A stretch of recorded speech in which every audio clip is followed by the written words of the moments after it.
एक भाई बहन थे। बहन का नियम था कि भाई का मुंह देखकर ही खाना खाती थी। रोज उठती, काम करती, भाई का मुंह देखने जाती। रास्ते में खेजड़ी के पेड़ के नीचे विनायक जी की मूर्ति, तुलसी माता हरी भरी थी। पथवारी माता दूध दही में हिसोले ले रही थी। ऊपर सूरज भगवान तप रहे थे। वो भाई का मुंह देखने जाती और कहती, भगवान मेरे को अमर सुहाग देना और अमर पिहरवासा देना। ऐसा कहती और आगे जाती। रास्ते में कांटों की झाड़ियां थी, जिससे बहन के पैर में कांटे चुभते। घर गई, भाई का मुंह देखा, बैठा। भाभी ने पूछा, बाईसा पैर में क्या हुआ? तो बहन बोली, रास्ते में कांटा चुभ गया। ऐसा कहकर बहन वापस अपने घर आ गई। भाई ने पूछा, बहन गई क्या? तो उसकी पत्नी ने कहा, बाईसा हाँ गए, उनके पांव में कांटा चुभ गया। भाई ने सोचा मेरी बहन आती है तब उसके कांटे चुभते हैं, इसलिए भाई ने अपने घर से बहन के घर तक का रास्ता साफ कर दिया। गणेश जी भगवान, पथवारी माता, तुलसी माता को साफ कर दिया, जिससे भगवान रुष्ट हो गए और उसे वही सोता रख दिया। पत्नी रोने लगी, लोग लोकाचार करने ले जाने लगे तो पत्नी बोली, रुक जाओ, अभी मेरी नंद अपने भाई का मुंह देखने आएगी। उनके नियम है, अपने भाई का मुंह देखे बिना खाना नहीं खाती।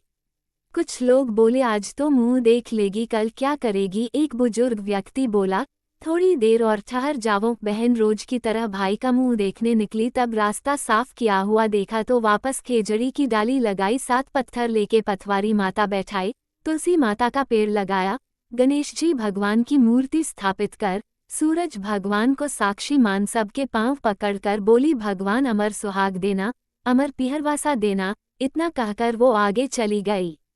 खेजड़ी, विनायक जी भगवान, तुलसी माता, पथवारी माता, सूरज भगवान ने सोचा, इसकी नहीं सुनी तो अपने को कौन मानेगा।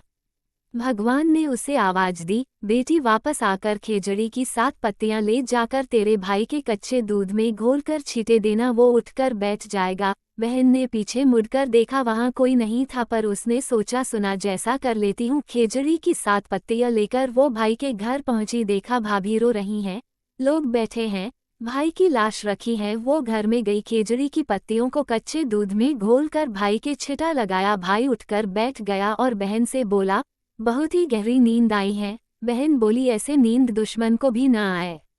भैया तुमने रास्ता साफ क्यों किया? भगवान के स्थान क्यों उठाए? अब मैं वापस उन्हें ऊंचे में बैठा कर आई हूँ। तब भगवान ने मेरी श्रद्धा भक्ति से प्रसन्न होकर अमर सुहाग अमर पिहरवासा दिया है। हे भगवान, जैसे मेरी लाज रखी वैसे सबकी लाज रखना, अमर सुहाग अमर पिहरवासा देना।